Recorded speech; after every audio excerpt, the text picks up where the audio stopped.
Bom Tudo bem, dia, tudo Rodrigo? bom? Tudo bem. Que bom. Faz tempo que a gente não se vê, né, Rodrigo? Faz então, né? Faz tempo que não vê várias pessoas, né? Esse negócio de pandemia. Nem me fale, viu? Que tô cansada. Quem que não tá cansado disso já, né? Então, acho que a gente nem volta esse ano, né? Com aluno, né? Aqui não, aqui no mestrado não vai voltar. A graduação voltou.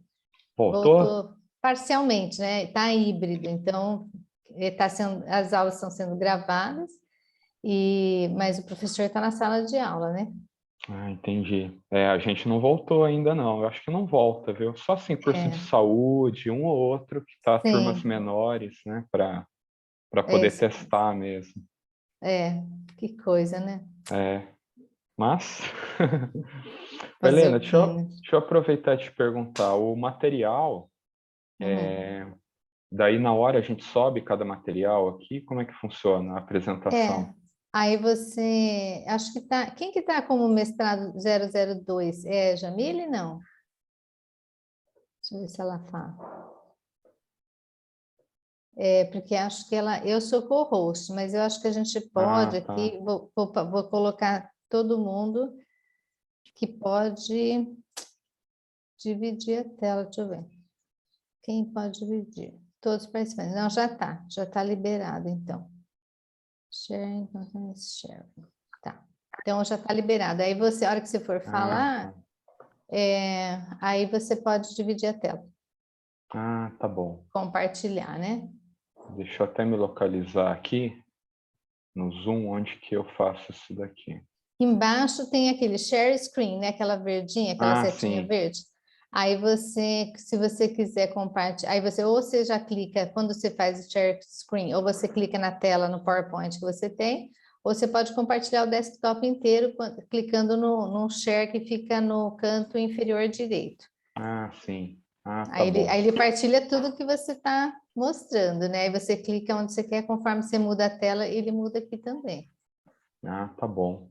Vamos aguardando. Eu já usei o Zoom algumas vezes, menos que outros aí, né? Ah, vocês não usam Zoom lá na PUC?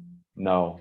Eu tenho Ah, utilizado muito um que é o Canvas, né? Que ele é o um, Canvas. né? E às vezes o Teams também, mas eu tenho É, usado mais o Canvas, que daí eu já planejei as disciplinas inteiras nele. Uhum. E você acha melhor do que o Zoom ou é só por questão de costume? Não, são as duas plataformas oficiais, mas assim, eu já usei Sim, tantas, Helena. Eu tenho o próprio Google Meet. O Google Meet eu acho bem legal, né? As ferramentas do Google eu é. acho bem estáveis, assim, são leves. Ah, é? É, é. Mas lá a gente tem essas duas opções. Eu uso o Canvas mais porque ele é um ambiente virtual de aprendizagem mesmo. Se a gente quiser fazer prova, um monte de tipo de atividade, não é só compartilhar a tela. Então, Entendi. é tudo na mesma plataforma, né? Então, bola a disciplina Ah, inteira lá.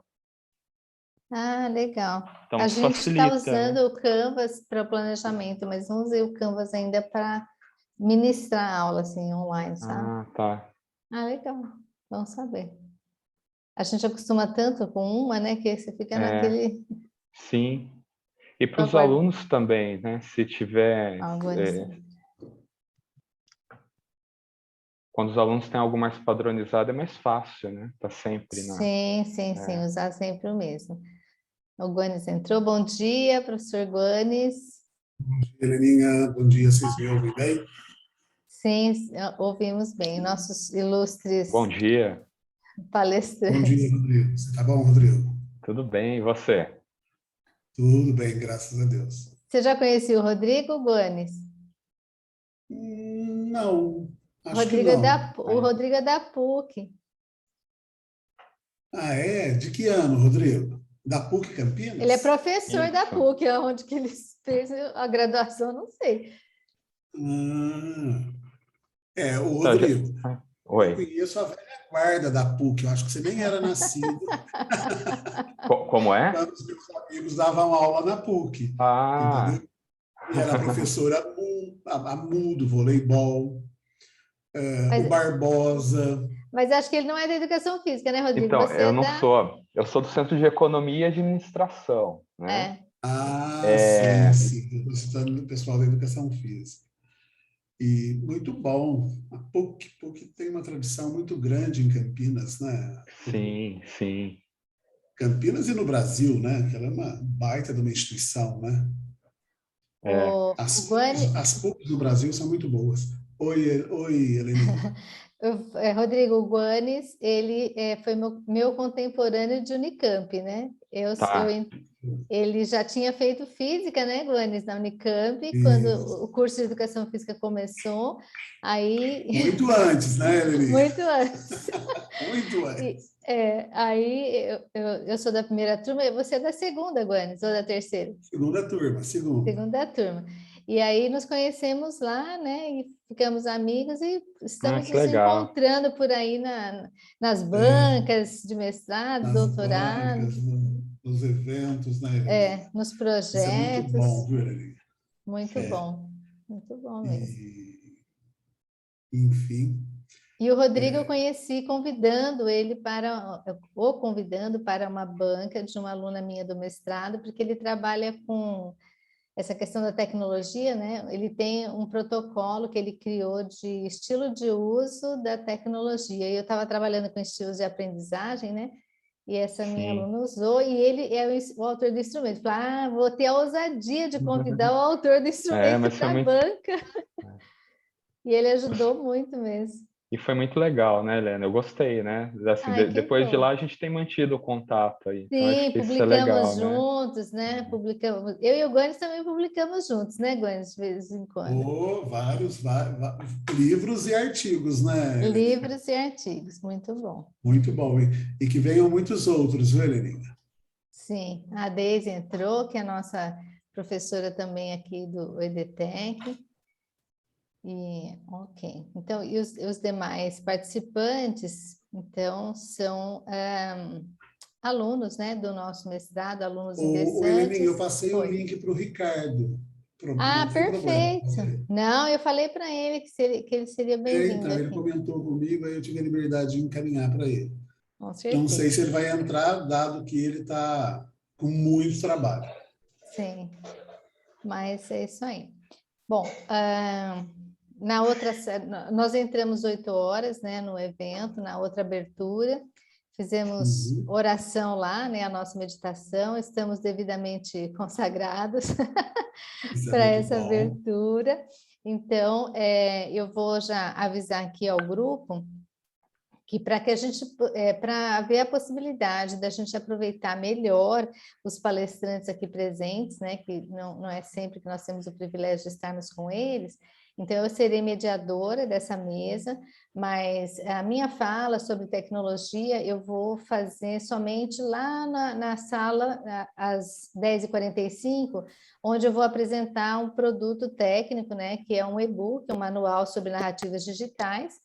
Então, eu vou estar falando um pouquinho lá, naquele momento, sobre tecnologia, porque lá vai ser uma sala de mais tempo, e eu estou sozinha, né? Na realidade, não é uma sala, vai ser uma palestra, né?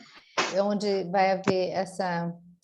A gente vai dividir, então, esse produto técnico que foi produzido ano passado.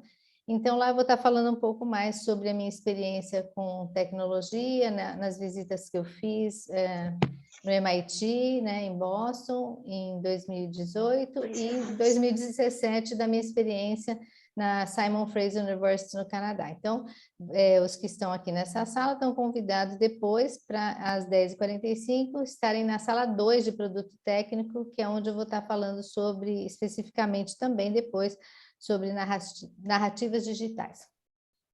Mas ok, então eu vou passar por ordem alfabética, fala para o professor Guanes, no primeiro momento, depois ao professor Rodrigo. Então, vocês terão 20 minutos de fala e depois eu vou anotar aqui, se tiver perguntas, ou para a gente fazer um bate-papo no final, vocês podem mandar a pergunta pelo chat, tá? E eu vou estar anotando aqui para passar aos palestrantes, ou então, ao final da fala dos dois palestrantes, a gente pode também estar abrindo para que vocês façam, tá? Procurem manter, então, os seus microfones desligados, a menos que vocês queiram realmente falar, porque às vezes vem, né, barulho de fundo. Essa é a nossa eterna luta, né? Quando a gente está no Zoom, sempre abre o microfone, a gente escuta uma fofoca, uma coisa assim dessa natureza.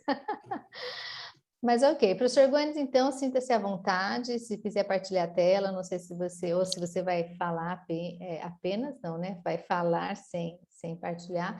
Fique à vontade, então, os próximos 20 minutos são seus. Muito obrigado, professora Helena. Só um esclarecimento. Já está liberado para eu compartilhar a tela? Sim. Então tá. Então eu vou compartilhar. Sim.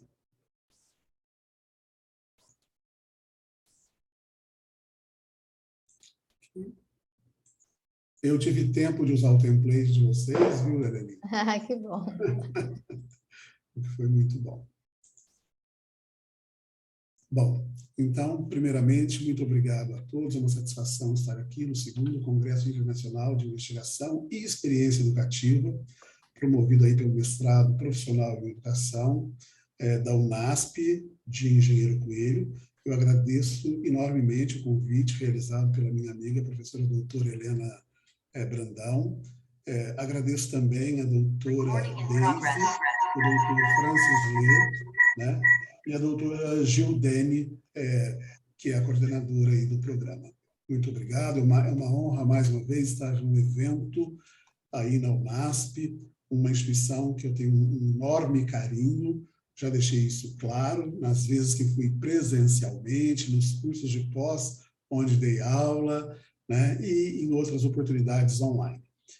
Por que isso? Porque tem uma empatia muito grande com a proposta humanística, né, que as instituições confessionais no Brasil têm. Aí eu estou falando da rede adventista, da rede católica, da PUC, representada aí pelo professor Rodrigo, né, da rede metodista, da Universidade Metodista de Piracicaba, onde eu trabalho, enfim. Eu acho que é diferente de outras instituições que estão no mercado do ponto de vista do negócio, né? Nada contra a educação ser vista como negócio, mas quando ela tem um tempero, né, humanístico que as instituições confessionais têm, eu acho que isso é um salto bastante significativo, bastante importante. Então, uma honra, muito obrigado. É muito bom estar aqui com vocês nessa manhã. Bom, eu preparei um material e a minha ideia obviamente, eu não quero chegar com certezas, eu tenho muito mais dúvidas a respeito desse tema, tecnologias digitais na educação, avanços, retrocessos, negacionismo, tenho muito mais dúvidas do que certezas. Então, a minha fala será no sentido de fazer algumas provocações, de tirar a gente das supostas zonas de conforto, né, que eu acho extremamente perigoso. Então, vamos lá. Primeiro que a questão do negacionismo, eu entendo que não é uma ideia, não é uma atitude nova, né? Por que não é uma atitude nova? Gente, todos foram negados. Cristo foi negado, foram e são. Cristo foi negado, Buda foi negado, Maomé foi negado, né? Todas as grandes religiões aí, as 8 principais religiões do mundo, todas foram historicamente negadas em determinados momentos da história e são negadas hoje em determinados segmentos, em determinados países, em determinados lugares mundo afora, né? Então, o negacionismo, para mim, não se configura como uma palavra nova, porque hoje tudo vem com esse bordão, negacionismo, negacionismo. Falo, nossa, que louco. Então, você descobriu o negacionismo agora? O negacionismo é uma atitude oriundo de uma ideia, né, que não é nova, né, historicamente muito antiga, e que continua presente. Por isso, portanto, tem uma relevância muito importante no nosso debate, né? Trouxe aqui, só para ilustrar muito rapidamente, a famosa questão do caso Galileu, né? O geocentrismo versus o heliocentrismo. Porque até Galileu, né? Galileu e Copérnico, a Terra era vista como o centro do universo. E eles provaram, com método científico, que Galileu foi um das figuras mais importantes para a estruturação do método científico, junto com Francis Bacon, né, que é outro sujeito outro filósofo, pesquisador, extremamente importante na configuração do método científico, eles provam que, ora, a Terra não é o centro do universo conhecido na época, que era basicamente o sistema solar, né? E sim o Sol o centro. Isso gerou uma polêmica enorme. O Giordano Bruno, que era discípulo, né, era tipo um orientando, muito mais jovem que o Galileu Galilei, ele, quando chega perante a corte da Inquisição, né, o Tribunal da Inquisição Católica, ele, idealismo de jovem, né, gente? Ele teima e fala, não, nós estamos certos, nós revolucionamos o mundo, a compreensão do universo. A Terra não é o centro, o Sol é o centro. Aí os inquisidores perguntaram, mas você afirma isso? Você tem certeza do que você está falando? Ele falou, sim, afirma, nós estamos corretos. Olha os nossos cálculos e não sei o que e tal. Resumindo, fogueira. E tem uma melancólica estátua, né, lá numa pracinha onde ele foi queimado lá na Itália. O orientador dele, o mentor dele, o tutor do Giordano Bruno, Galileu Galilei. Galileu Galilei, por sua vez, muito mais articulado politicamente, de família ele tinha um trânsito muito importante, etc, etc, até as bênçãos papais ele tinha. Ele foi também convocado pela Inquisição, mas perante a Inquisição, ele foi obrigado a negar aquilo que ele havia provado. Então, se Galileu, com a ciência, negou o geocentrismo, onde a Terra é o centro do universo, né, perante a Inquisição o obriga a negar aquilo que a ciência evidenciou, né? E porque ele sabia que estava em jogo, era a vida dele. Se ele não se retratasse e falasse, não, foi tudo uma brincadeira, e tem até aquele folclore, né? Mas que ela se move, falando da Terra, ao redor do Sol, mas isso não tem prova de que ele falou isso perante a Inquisição. Mas ele teve que desmentir o que ele provou cientificamente para sobreviver. Muito inteligente, acho que é muito sensato isso, o que estava em jogo era a vida dele, né? Mas mesmo assim teve uma prisão, muito entre aspas, e ficou até velhinho, confinado num mosteiro, mas um mosteiro espetacular, tá? Seria quase o equivalente ao pessoal no Brasil muito rico que vai preso e fica com prisão domiciliar morando em palácios nababescos, né? Outro exemplo histórico do negacionismo se refere à polêmica Tesla, né, e Thomas Alva Edison, né, muito especialmente nos Estados Unidos. Ambos brilhantes, né? Tem uma galera que quer defender Tesla, outro defende Edison, né? Mas o que estava em jogo na época era qual modelo de transmissão de energia elétrica que ia vingar, né? Que ia, enfim, que ia ganhar o grande mercado mundial, né? E a briga entre os dois é histórica, muito documentada. Tem vídeos que mostram o Thomas Alva Edison eletrocutando um elefante com a corrente alternada do Tesla para provar que aquilo era perigoso e que aquilo matava. Olha que louco. Então, era um show midiático muito importante também, né?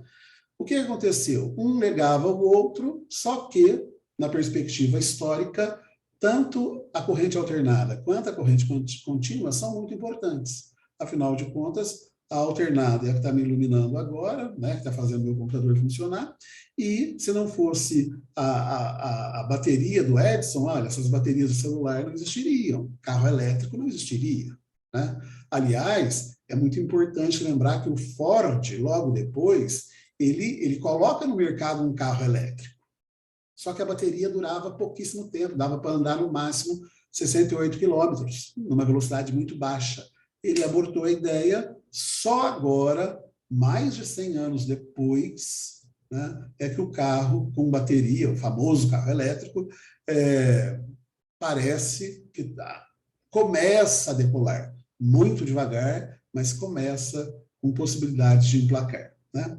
Então, exemplo clássico de negacionismo aí, de uso de duas tecnologias bastante distintas, mas que são complementares.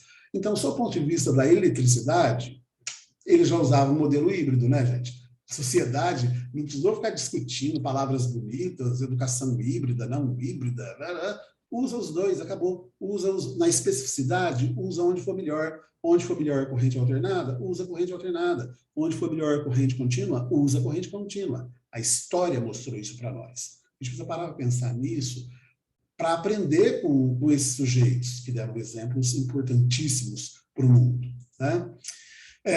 Essa foto é muito emblemática. Isso é uma rua de Nova York, na virada do século, 1899 para 1900, tá? Lá em Manhattan, né? Isso aí não é obra de metrô, não é nada disso, viu, gente? Essas montanhas aí são montanhas de estrume de cavalo. Nova York, na virada do século, no ano de 1900, tinha por volta de 5 milhões de habitantes, então era uma cidade enorme, e era um chiqueiro, um chiqueirão a céu aberto, por uma questão muito simples. Era muito cavalo. Estima-se que em Manhattan existiam 150 mil cavalos nessa época, fazendo cocô nas ruas e fazendo xixi nas ruas, né? Cada cavalo produzindo aí, em média, 10 a 15 quilos de estrume por dia, né? E eles faziam por volta de 35 mil litros de urina por dia. Portanto, eram montanhas, todos os dias, que a prefeitura não dava conta, e acumulando, então, muito mosquito. Até a arquitetura da cidade, sabe aquele padrão de casa nos Estados Unidos, que tem um lance de degraus, para depois você chegar na casa? É porque no verão chove, então você imagina essas ruas cheias de cocô de cavalo e xixi, com chuva, né? E no inverno com neve, que é um inferno. Por quê? Porque aquilo derrete e ficava muito complicado. Então, para a sua casa não ser inundada desse caldeirão todo contaminado, né? As casas tinham que ter esses 8, 9, 10 lances de degrau para você chegar no nível da casa e entrar na casa, depois de tirar a tal da galocha. A galocha não é para proteger da chuva. Galocha foi inventada para proteger da sujeira de esterco nas ruas. Era muito imundo, né? E aí, isso era uma crise absurda, muita doença, era um problema. De 1994 a 1900, um problema enorme de saúde pública para todas as grandes cidades. Estou citando Nova York, porque lá começou essa briga, mas isso se desdobrou para Rio de Janeiro, para São Paulo, para Paris, para Berlim, para todas as grandes cidades europeias, Londres, etc., né? E aí o senhor Ford inventa o Ford Bigode, né? E já existia carros na Europa, e nos Estados Unidos também, mas muito caros. Com a massificação do carro, houve um estímulo enorme para comprar carro, que era muito barato. O Ford Bigode era vendido por 200 e poucos dólares, se não me engano, 215 dólares, né? E aí a massa, classe média americana, nova-iorquina principalmente, nesse caso, começa a comprar carros. E aí a cidade começa a ter um projeto de saneamento, né? Mas o que acontece aqui é que havia um lobby muito importante dos criadores de cavalo. Imagina a indústria, né, de criação para manter 150 mil cavalos, que vai desde ração, alimento, milhos, sei lá o que eles comiam, pastagem, milho, etc., água para esses cavalos, toda uma logística e toda uma cadeia produtiva enorme. Um lobby poderosíssimo, tanto na prefeitura de Nova York, quanto no Senado americano, contra a implementação do carro.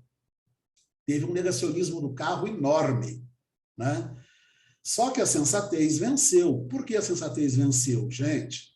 Carro. Porque a propaganda que o lobby do cavalo fazia era: se confia a sua família entrar num veículo automotor que não tem um cavalo puxando?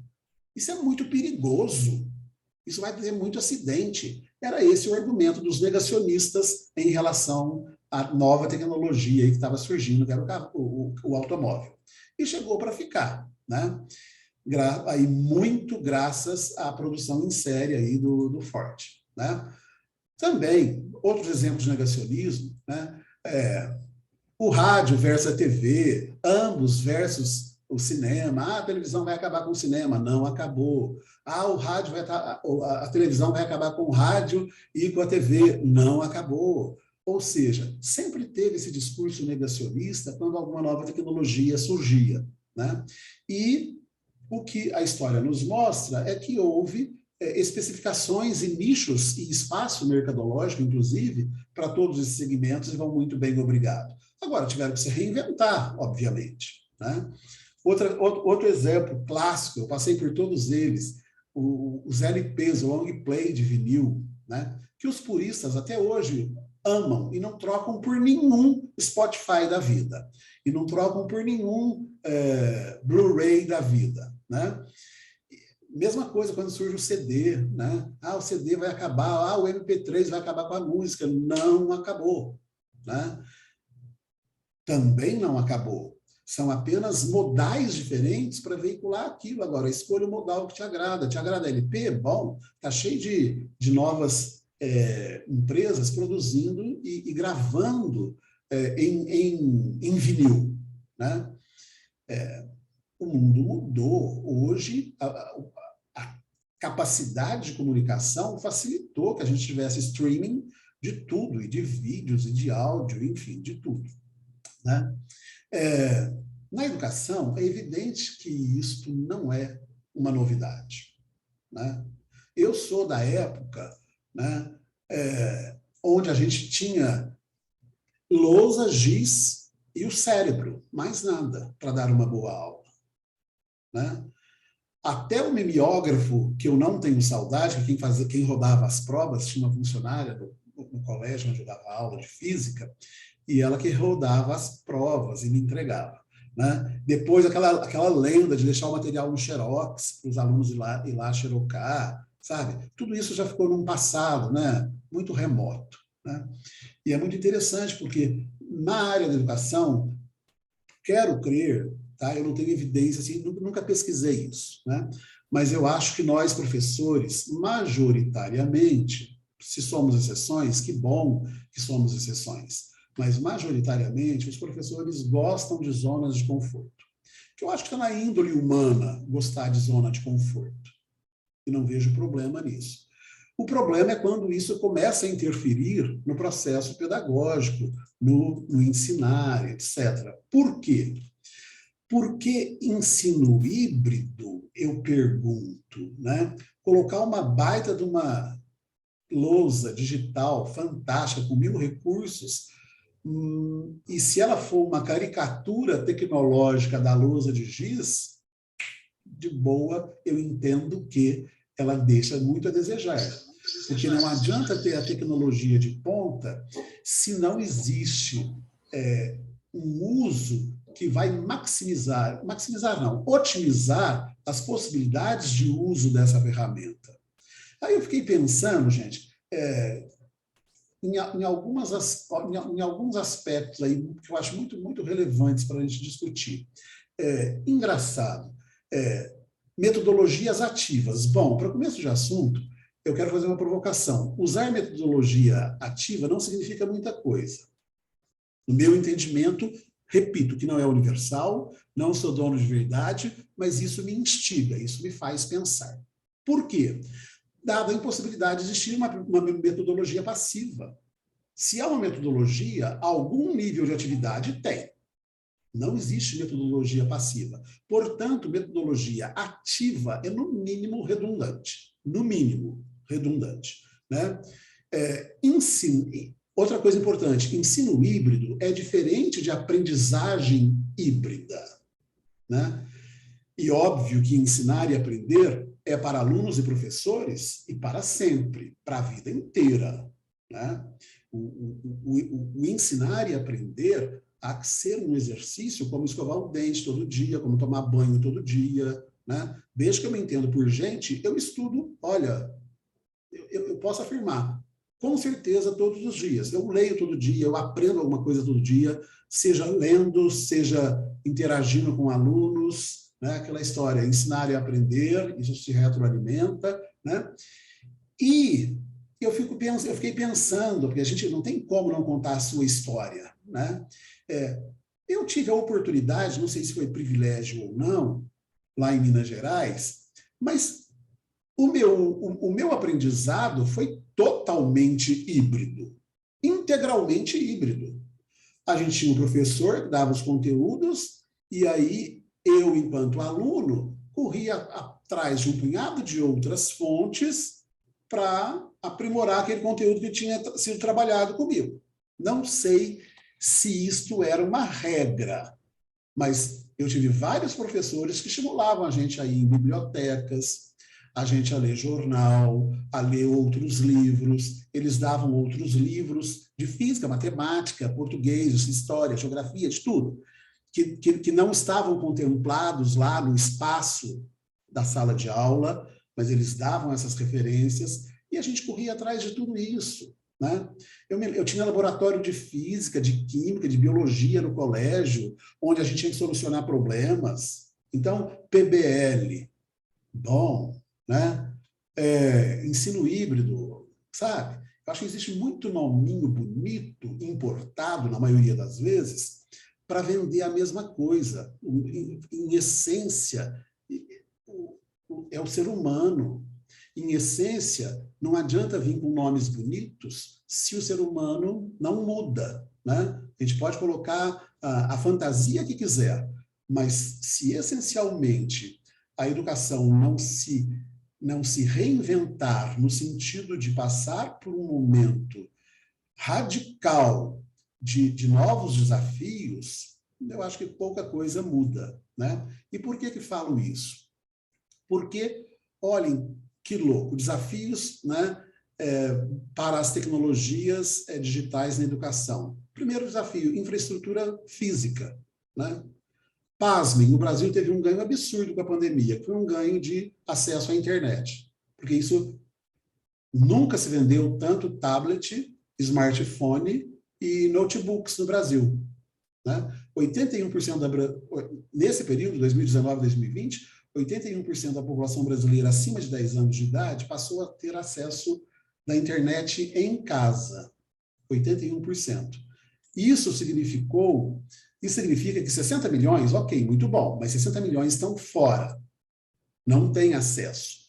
Mas foi o maior aumento de acesso à internet no Brasil nos últimos 16 anos, né? Quando a gente traz isso para o ensino público, né, especialmente ensino fundamental e ensino médio, 68%, segundo a Fundação Getúlio Vargas e o Comitê Gestor da Internet, esses dados que eu estou referenciando são dessas duas instituições, 68% das escolas públicas de ensino fundamental não têm acesso à internet. 68%, ou seja, na base, a maioria é excluída, né?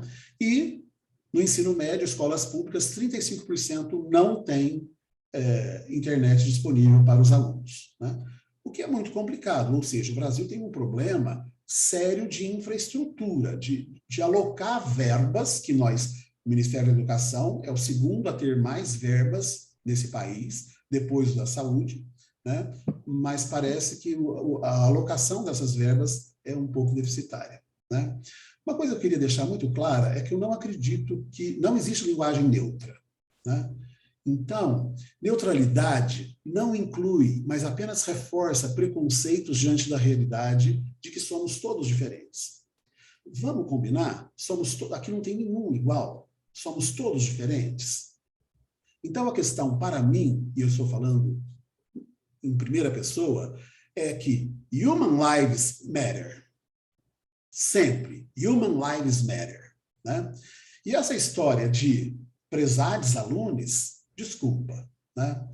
Desculpa, isso, no meu entendimento, é indefensável. Por quê? Porque esse argumento da linguagem neutra é falacioso. Não existe linguagem neutra, simples assim. eu sugiro para que essas pessoas, e topo qualquer debate, viu? Se quiser subir o sarrafo, topo qualquer debate, fica o desafio, né? Pegam, vai ler Lyotard, né? Vai ler Bauman e vai ler principalmente Habermas, por exemplo, a teoria da ação comunicativa, onde ele deixa claro que se não existir intencionalidade entre os atores nessa ação comunicativa que o processo educativo pressupõe, quem são os autores? Ora, principalmente professores e alunos. Se não existir intencionalidade clara desses atores em estabelecer o canal de comunicação, não existe ensino, não existe aprendizado, ou são pífios. Que as estatísticas educacionais no Brasil são vergonhosas, vamos deixar claro, né? Pega o PISA, pega outros indicadores de educação do Brasil no mundo, é vexatório, não existe outra palavra. O que mostra que a educação no Brasil vai de mal a pior. Né? Estamos muito mal, perto de outros países, com muito menos grana que o Brasil, né? Que estão muito melhor situados. É uma coisa para a gente pensar enquanto sociedade. Né? E se essa reflexão não emergir de um programa de pós-graduação em educação, bom, ela não vai emergir de outro lugar. Eu acho improvável, de maneira assertiva e propositiva. Não vai. Né? Estou terminando. Distopias são melhores do que utopias. Né?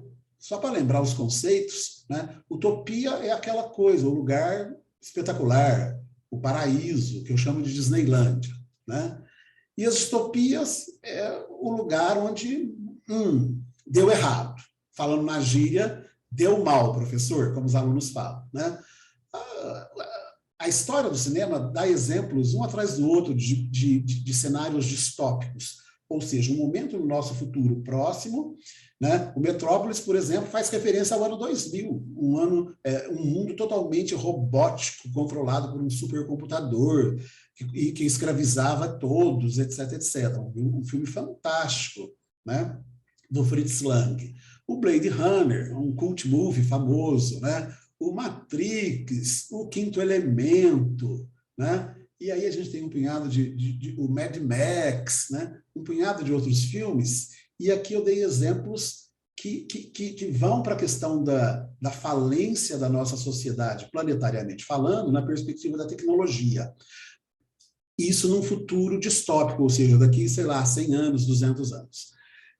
Mas não pensem que a distopia ocorre só hipoteticamente no futuro próximo. Ela acontece hoje, ela acontece agora. E distopia não é ruptura exclusivamente com coisas ligadas e associadas à tecnologia.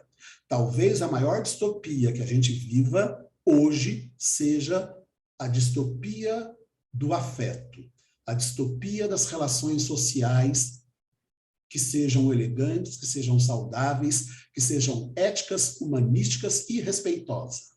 Né? O filme Parasita, sul-coreano, acho que ele é do ano passado, ano retrasado, é um claro exemplo disso, de uma sociedade onde existe um colapso do respeito. Ele mostra a distopia da sociedade coreana em relação aos muito ricos e em relação aos muito pobres. Que talvez a gente já viva isso, e eu estou sendo muito, muito bonzinho em usar a palavra talvez, a gente já vive essa distopia ética, moral na sociedade brasileira, né? E que sempre aconteceu na história do mundo, gente. Né? Não adianta derrubar estátuas. Porque o Borba Gato foi um opressor. Vamos mudar o nome da rua, da rodovia dos Bandeirantes, porque os bandeirantes matavam índios e escravizavam, reforçavam a escravidão. É assim? Bom, então passa um mata-borrão, passa uma borracha em toda a história da humanidade, vamos começar do zero. Né? Esse revisionismo, eu topo eu topo qualquer debate a respeito dele. Né? Uma coisa que me incomoda muito, a felicidade tóxica. Essa coisa que as redes sociais e que esse mundo de hoje, todo mundo precisa ser feliz. Por favor, isto não existe, isso é um delírio. Né? Eu me permito não estar feliz. né? Eu não sou feliz o tempo todo. Eu tenho agruras, tenho momentos que eu estou mais para baixo, e quero crer que todo mundo é assim. Quando a pessoa vem com esse discursinho de que está sempre feliz, essa é a obrigação da felicidade. Aí se você não posta que você está feliz, que você está bem, que você é uma pessoa bem-sucedida. Bom, eu sou bem-sucedido em alguns aspectos da minha vida, mas não sou bem-sucedido em outros aspectos da minha vida. E tenho que saber lidar com isso, com as minhas frustrações, né? Com as coisas que não conquistei. Enfim, sou humano, posso, permitam-me, por favor. Isso eu e outras pessoas chamam de felicidade tóxica, que é terrível, né? É avassaladora, né? Outra questão, o delírio da asepsia total, o mundo profilático, como se a gente conseguisse viver num mundo isento de bactérias, vírus, germes e afins, né? O problema dessa asepsia total, além de ser uma grande bobagem, não existe nada que sustente esse argumento, ela passa também pela asepsia dos ricos versus pobres. E aí isso fica muito mais complicado, porque os ricos se veem como os perfeitos, né? O delírio dos muros. Então eu construo, né? A gente está vivendo, os meus amigos que moram na Alemanha, enfim, na Europa civilizada, eles quando vêm para cá, eles ficam chocados com os condomínios ao redor de Campinas. Eles falam, como assim? Vocês estão voltando para a idade feudal, construindo muros, né? Ao invés de derrubar muros, vocês estão construindo mais muros.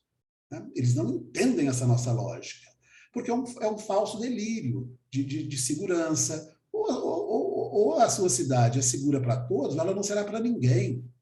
O teu muro, a tua cerca elétrica não vai te proteger, porque eles te pegam na rua, eles te pegam na hora que você está saindo ou entrando, etc. Né? O delírio dessa vida sonhada, idealizada, romantizada, muito Hollywood, né? São verdadeiras, sabe, elucubrações sem nenhuma fundamentação sensata, né? E aí, os eventos disruptivos, outra palavra da moda, né? E é evidente que um evento disruptivo, o que é disrupção? É uma mudança brusca de trajetória em um processo. É a definição clássica de disrupção. Só resta saber se uma disrupção que acontece num processo não faz parte do processo. Porque se ela fizer parte do processo, ela é muito bem-vinda. E existem eventos disruptivos, porque as pessoas tendem a usar a disrupção como algo mais negativo, e não é necessariamente negativo. A disrupção, ela pode ser positiva, e isso acontece muito na educação. Nós estamos vivendo um momento de disrupção em relação à maneira de dar aula, né? Ao papel da universidade na sociedade. Isso está sendo repensado fortemente mundo afora. Isso não é Brasil, isso é mundo, né? E aí eu resgato Terminando já, né, Goines? Já, estou no último slide. Eu resgato um pensador inglês que muita gente não conhece, mas ele é tão brilhante quanto René Descartes, tão brilhante quanto Francis Bacon na estruturação do método científico, que é o Lord, né? Ele é um Sir, ele é da nobreza inglesa, da nobreza alemã, ele era Brown, alemão, e quando vai para a Inglaterra, eles mudam o nome dele para Brown, né? Como está aí. Ele nasce em 1605, se não me engano, morre com 77 anos, né? E para ele, tudo é artificial, uma vez que a natureza é a arte de Deus. Olha que provocação que o Thomas Brown, em 1600 e pouco, escreve em uma de suas obras, que são fantásticas, estão disponíveis aí gratuitamente, é tudo domínio público. São fantásticas as obras de Thomas Brown. Por quê? Porque ele resgata o termo arte, do grego tekne, que é feito com sabedoria, que é feito com maestria, que é feito com sapiência. E aí, no entendimento de Brown, tudo que existe no universo, enquanto criação de um Deus superior, é uma obra de arte. Foi feito com arte. E nesse sentido, a raiz da palavra artificial é a mesma. E ele faz esse link, afirmando que tudo é artificial, porque tudo foi feito pelo maior artífice do universo, Deus, né? Eu acho isso muito legal.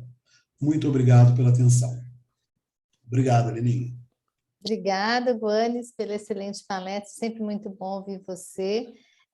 Por isso que eu também gosto de convidar você para as bancas, viu, Guanes? Porque sempre é uma aula que você dá, não só as considerações, mas também as ideias que você traz. Agora eu vou passar, então, a palavra ao professor Dr. Rodrigo Rosa Hipólito, para que faça as suas considerações. E aí, no final, eu convido as pessoas a ficarem um pouquinho mais, para se houver alguma pergunta, eu autorizo vocês entrarem atrasados na próxima mesa temática, tá bom? Rodrigo, com você, então. Obrigado, Helena. Helena, o material já está aparecendo para você? Já Tá sim. Tá certo. Então, primeiramente, bom dia a todos. É uma alegria muito grande estar aqui participando do 2º Congresso Internacional de Investigação e Experiência Educativa.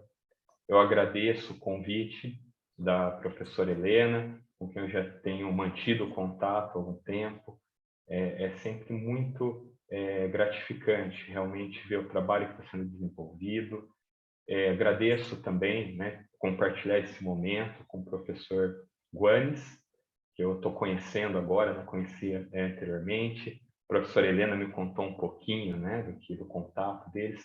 Então é muito prazeroso realmente estar aqui nessa manhã para poder tratar de assuntos tão relevantes. Bem, a minha apresentação, e deixa eu só avançar aqui no material.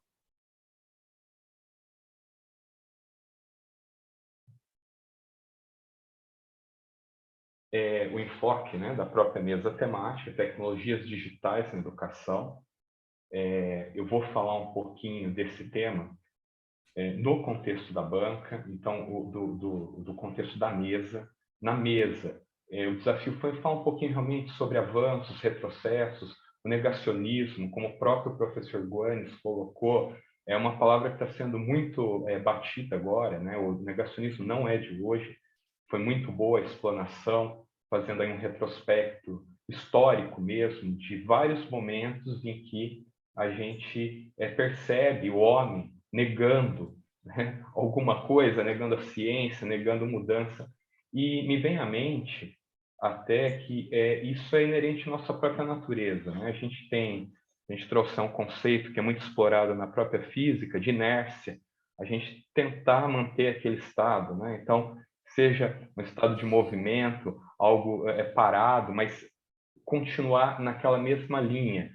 O negar, o novo, o diferente, só que muitas coisas são fatos que não é questão de acordar ou discordar, são coisas que estão acontecendo e a gente precisa reagir, tá? Então, nesse sentido, a minha fala é no objetivo de discutir os impactos positivos, negativos da adoção das tecnologias de informação e comunicação no atual cenário educacional. E quando eu falo cenário, é o cenário realmente recente, né? O que a gente está vivendo, esse cenário de pandemia, totalmente diferente do que a gente tinha antes, radicalmente, acredito aí que uma das maiores mudanças que a gente teve, né? Fala assim, a gente já teve outras pandemias na história, mas está vivenciando e está no meio disso realmente nos traz uma série de reflexões, especialmente quando a gente está falando de educação e também de tecnologia. Então, além de ter uma reflexão, uma discussão sobre esse cenário, sobre esses pontos, né, positivos e negativos, ter um olhar para o futuro. E daí aqui, mais uma vez, eu vou trazer a mesma palavra que o professor Guanes nos trouxe. O objetivo aqui não é trazer respostas prontas, soluções, é o que a gente está buscando, mas é fazer provocações, trazer reflexões para esse momento que é muito importante. Eu acho que todos aqueles que atuam com educação educadores, professores, pesquisadores, alunos, as próprias instituições têm que se posicionar, têm que trazer essa reflexão, porque quando a gente começa a olhar para esses impactos, o que mudou, né, na nossa realidade, realmente é uma coisa muito grande, é muito intenso. E mudanças essas que vão, claro, se refletir durante muitos anos. A gente ainda está imerso nessa realidade. A gente ainda não saiu de uma situação que foi alterada pela pandemia. Então, um olhar, né, tentar conseguir se desprender um pouquinho dessa realidade, ter um olhar de fora, em vários âmbitos, tá? É claro, aqui eu estou trazendo uma abordagem no âmbito mais acadêmico, então a gente pensar como ciência, a gente trazer métodos para entender essa realidade, mas em várias esferas a gente tem que promover, né, a gente tem que criar mecanismos para tratar dessa realidade, tá? Então, nessa linha, eu queria falar um pouquinho desse contexto para começar aqui as nossas reflexões, tá? Então, a pandemia de Covid-19, né? A pandemia, a gente falou muito aí do coronavírus, ou novo coronavírus, o nome oficial, né, o SARS-CoV-2, que ele surge na China e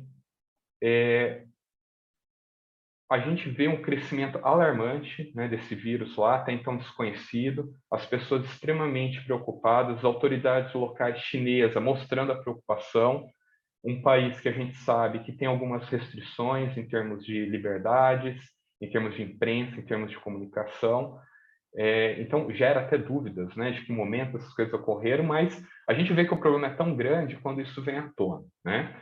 E começou ali na China, a gente toma conhecimento disso aqui no Brasil, esse início de pandemia, até então não era chamado de pandemia, e parece algo distante, algo que está lá, nossa, que coisa estranha, não entendemos, mas está muito longe da minha realidade. E aí o vírus começa a se propagar, começa a ter proporções muito maiores e avançar para outros lugares do mundo. Podemos citar aqui a própria Europa. Esse vírus chega na Europa e se pegar um país, por exemplo, como a Itália, lá no comecinho da propagação do vírus, é algo extremamente alarmante. Então, a gente já está em outro país e casos em grandes quantidades, colapso do sistema de saúde, mortes num nível em que nunca tínhamos ouvido falar, tá? E aqui no Brasil, como que a gente fica, né? A gente ainda está observando tudo isso, tá? E aqui eu posso até falar de uma experiência pessoal, né? Quando começou toda essa transformação, quando a gente teve todas essas questões surgindo, como observador, por exemplo, eu estava com uma viagem marcada para os Estados Unidos. E acontecendo tudo isso, companhias aéreas, né, não ainda falavam em cancelar os seus voos, não falavam em ter nenhuma ação de bloqueio de fronteira, né? Companhias aéreas, governo, eu me colocando, né, era uma realidade que realmente vai chegar aqui, como vai chegar. Então, olhando hoje na ótica do que a gente já sabe hoje, das proporções de tudo que foi feito, é uma visão um tanto quanto ingênua. Ninguém movimentava. Eu lembro que a minha passagem aérea, ela foi cancelada e tudo que estava envolvido na véspera. Pouquinho, até então, a companhia nem falou, talvez vai ter o voo, vai ter que remanejar. Quando falou em questão de isolamento, distanciamento social e alguns fechamentos, isso foi bem na véspera, né? Na véspera das coisas marcadas, vamos adiar, porque talvez tivesse uma realidade de esperar algumas semanas e a situação se normalizar, tá? Mas não foi isso que aconteceu, né? Como um vírus, se a gente compara os números, né? O crescimento, as curvas, elas são muito íngremes, né? Então, quando cai um caso aqui no Brasil, a gente já vê que aquele número começa a explodir e fica extremamente maior, tá? E aí que entra a questão das medidas de distanciamento, isolamento social. Eu estou falando de uma perspectiva mais se detendo fatos, ainda que esses fatos possam ser muitas vezes distorcidos, e a gente sabe que tem essa discussão, né? O número oficial, quanto que é, isso pode, não. Eu vou entrar um pouco menos em função do tempo nessa discussão, embora eu acho que ela seja pertinente, né? No próprio título aqui da mesa, a gente fala em negacionismo, e a palavra ela vem à tona porque a nossa sociedade ela ficou muito complicada nesse sentido, né? Tudo se nega, tudo é uma realidade que pode não ser aquilo, e as pessoas combatem vários aspectos do nosso dia a dia, por exemplo, fatos, né? Então, eu tenho fatos ali, eu não parto de fatos para compreender melhor essa realidade, mas eu já combato, e eu nego, e eu crio realidades alternativas que não contribuem com os avanços que a gente poderia ter enquanto sociedade. A própria ciência, e cabe destacar isso aqui porque a gente está num congresso internacional, a gente está trazendo ciência, que a própria ciência ela foi negada em vários momentos, né? Isso, claro, que tem vários impactos quando a gente pensa em sociedade, tá? Mas vejam só, de tudo isso a gente teve essas medidas, então, de distanciamento, de isolamento social, e a nossa vida mudou. Mudou em todos os aspectos. Vamos pegar aqui um ponto, um pouquinho ainda fora da educação, para a gente não falar, isso aqui é exclusividade, o enfoque está sendo só ali nas instituições, né, em escolas, universidades. Não, vamos pegar aqui, por exemplo, o meio corporativo, organizações. O que aconteceu com as empresas? As empresas fecharam. Várias empresas começaram a adotar home office. Várias empresas mandaram seus trabalhadores para casa e eles trabalharam remotamente. Muitas delas não estavam preparadas, nem queriam estar preparadas, não entendiam muito bem dessa realidade e tiveram que enfrentá-la. Tudo foi mil maravilhas? Não, né? Porque quem não estava preparado teve dificuldade. A gente não pode também esquecer que algumas atividades não podem ser realizadas remotamente, elas têm que ser realizadas em loco. Então, isso foi um baita de um transtorno. Mas, de novo, uma situação, um fato, algo que transformou a realidade, a gente teve que reagir. Tá? A gente teve que ter uma ação. Então, não é uma escolha, teve que ser assim. Aí entram as tecnologias de informação e comunicação, que a gente entende pelo conjunto aí de hardware e software diversos, que tem um propósito, né, de realmente tratar, manipular dados, informação e conectar pessoas, em última instância. Essas tecnologias estão a nosso favor, desde que a gente saiba utilizar, tá bom? Ainda nesse contexto todo, e agora já trazendo para o meio da educação, a gente já tinha cursos, chamados cursos EAD, cursos de educação à distância, que foram concebidos com o propósito de atuar de maneira remota utilizando as tecnologias. Então, a princípio, não mudou radicalmente como a gente viu no ensino presencial, porque já estava preparado para isso. Teve mudança? Sim, em termos de demanda, infraestrutura. A gente teve um outro cenário para que eles pudessem responder, mas são os cursos que já tinham uma concepção, já nasciam nessa linha. Agora, surgiu o chamado ensino remoto emergencial. E como o próprio nome disse, é algo que foi rápido ali, algo que tinha que acontecer muito brevemente para atender uma realidade em transformação. E nessa linha aqui, né, o que mudou na educação? Quais os impactos que a gente teve para a educação? Bem, eu fiz alguns recortes, não são os únicos, tem uma série de outros pontos que poderiam destacar, eu trouxe alguns, inclusive tem um artigo que foi publicado na revista Educação, né, do programa de pós-graduação da PUC de São Paulo, que eu sou coautor, e que tem algumas reflexões, né, outras reflexões além dessas que eu estou trazendo, sobre esses impactos que a gente observa aí na própria literatura sobre pandemia. Eu vou trazer alguns aqui. Primeiramente, vamos olhar um pouquinho para o nível de ensino. Eu estou na educação básica, superior, tem diferença sim, né? Se a gente olhar pela própria questão de faixa etária, da maturidade desses alunos, a gente vê muita mudança. Então, numa educação infantil, por exemplo, como que eu mando, né, um aluno para ficar remoto se ele ainda não está familiarizado com todas as tecnologias, pelo menos não nos moldes em que as instituições se propunham elas trabalhar? Como que eu consigo trazer atenção? Como que eu desenvolvo questões motoras, né? Então, a coordenação motora fina, né? Como que eu vou tratar isso com aquele aluno, né, numa educação infantil? No ensino fundamental, também muito essa questão da maturidade. O aluno ele tem autonomia para enfrentar uma realidade como essa, né? Poderia falar no ensino médio também, se a gente trouxer a questão dos adolescentes, com toda a questão da rebeldia, das mudanças, o que eles querem fazer, e nem sempre estar ali realmente sentado, parado, para assistir uma aula. Então, são desafios grandes. Basta a gente ver vários relatos aí de como os pais, né, ficaram loucos nesse meio aqui. Como que eu consigo fazer com que esse estudante atenda essa demanda, tá? Na educação superior, poderíamos pressupor já uma maturidade maior, né, algo mais simples aí, talvez de tratar, mas a gente ainda tem essa questão do engajamento, do envolvimento do aluno, os números de alunos que acabam desistindo, trancando, né, o seu curso ali na faculdade, realmente são números grandes, e são números alarmantes, vindo no cenário de pandemia. Não é só em função do tipo de curso que é dado na mudança, mas muito também da própria realidade socioeconômica, que é um outro tópico que eu coloquei ali, tá? Bem, vamos olhar um pouquinho para isso, né? Se a gente olhar a própria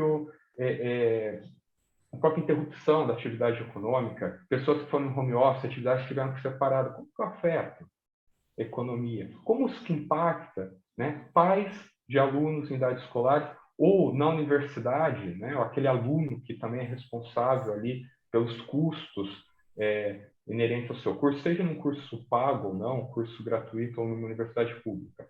Então, tivemos todos esses impactos. Então, não é tudo igual. Teve gente que se adaptou muito bem, teve gente que conseguiu, outros não. Foi um grande problema, acredito ainda que está sendo um grande problema. Vou dar mais um exemplo aqui, e que não é só de educação. Quando a gente falou de interromper atividades econômicas em empresas que pararam, né? Se eu falo assim, ó, você tem que ficar em casa, sua atividade pode ser remota, então legal. Não pode ser remota, vamos interromper, vamos diminuir. Para quem tem renda, simples, né? Fácil, você está ali. Tem gente que até gostou dessa realidade, tá? Os próprios alunos, né? Eu estou em casa, eu não tenho deslocamento e tal. Tá, mas e quem não tem renda? Você fica em casa, que resposta a gente tem em termos de políticas públicas? Fica em casa simplesmente, né? E você não tem o dinheiro do seu próprio sustento. A própria questão de fome no nosso país aumentou muito, tá? E aí, vou destacar mais dois pontos que estão ligados. É o próprio acesso aos recursos tecnológicos e a capacitação em tecnologia, né? Temos acesso aos recursos? O professor Gomes, agora há pouco, mostrou alguns números para a gente. A gente não tem. As escolas, né, se a gente pegar ali no ensino fundamental, em sua maioria, não tem a própria infraestrutura mínima. Se a gente for no ensino médio, melhora um pouquinho, mas ainda é precária. A gente não tem toda a infraestrutura tecnológica para tirar proveito das tecnologias de informação e comunicação. Então, não adianta a gente achar que é simplesmente mudar e está tudo certo, está tudo bem, porque tivemos vários pontos críticos.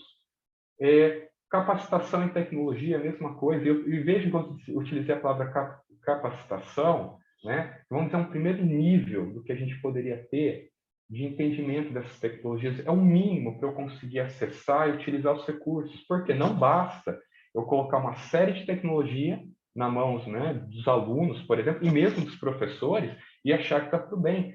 Estão aptos a utilizar essa tecnologia? Conseguem tirar proveito? Tá? No mínimo, capacitação, num nível bem básico ali. A gente deseja que vá muito além, que a gente tenha realmente uma cultura do digital, de entender e saber quais são os limites, os potenciais da tecnologia. Senão a gente vai achar que agora a tecnologia salva tudo e a tecnologia é um mero instrumento que pode ser utilizado de maneira benéfica, se adequadamente utilizado, tá bom? E aqui, eu já vou para o final da minha fala, estou de olho aqui no meu tempo, tá? Para falar um pouquinho do futuro da educação, tá bom? Vamos pensar um pouquinho de tudo isso que foi falado no curto e também médio e longo prazo. No curto prazo, os impactos são evidentes. A gente tem um abandono, né, escolar, trancamento em universidades maiores. A gente tem vários impactos já relatados para a própria literatura científica sobre perdas em questões de desenvolvimento cognitivo, afetivo, socioemocional e por aí vai. Isso a gente já consegue detectar de maneira imediata. Porém, se a gente olhar no médio e longo prazo, isso tende a ter proporções maiores se a gente não tiver alguma ação.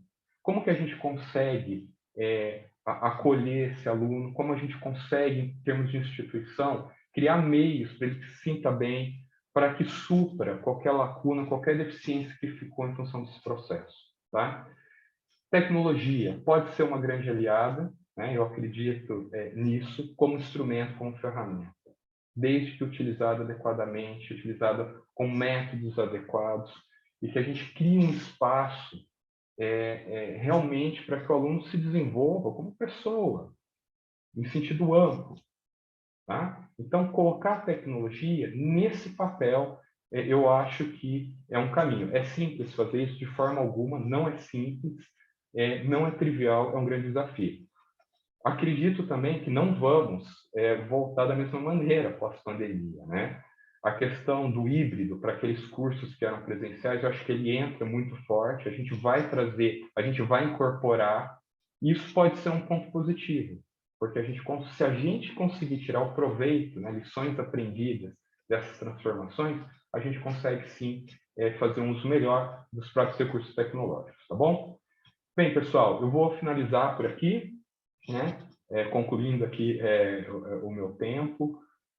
A reflexão é bem mais ampla, eu sei disso. Eu quis destacar alguns pontos que eu julgo pertinentes justamente para instigar essa discussão. Muito obrigado.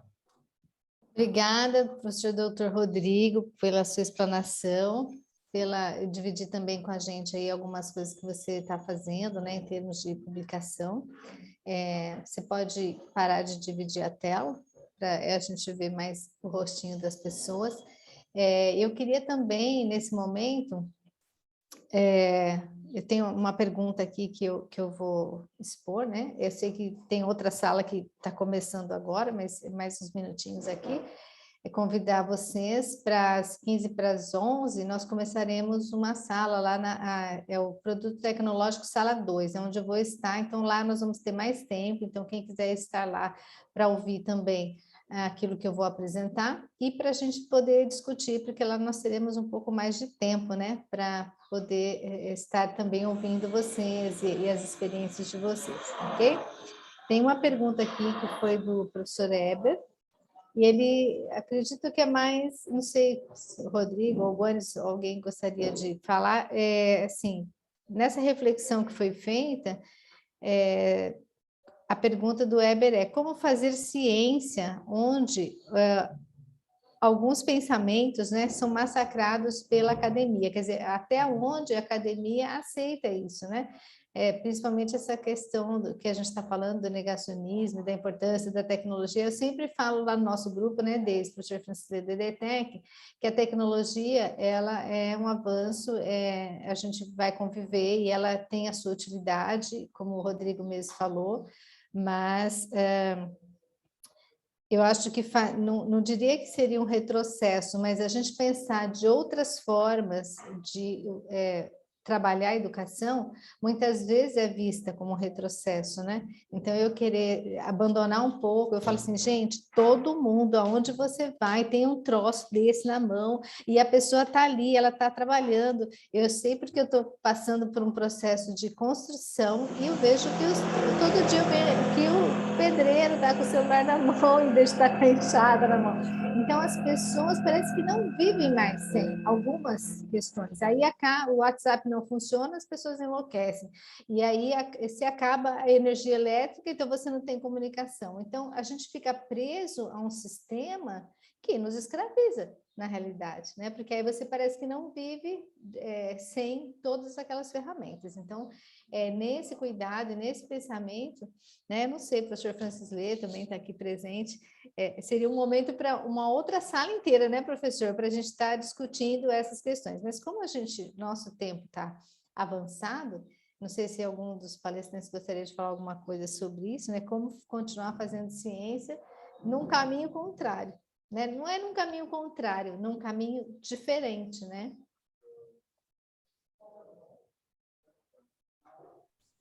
Posso falar um pouquinho, Helena? Fale, Doutora Helena. Guanes. Claro. Deixa eu abrir minha câmera. Eu acho muito pertinente a questão que o professor Eber coloca. Extremamente pertinente. Eu acho que é um enfrentamento. Fazer ciência hoje, especialmente no Brasil, é um enfrentamento de natureza política e ideológica. Fazer ciência sempre foi uma atividade política e sempre foi uma atividade ideológica. O problema é quando se usa a trava-língua.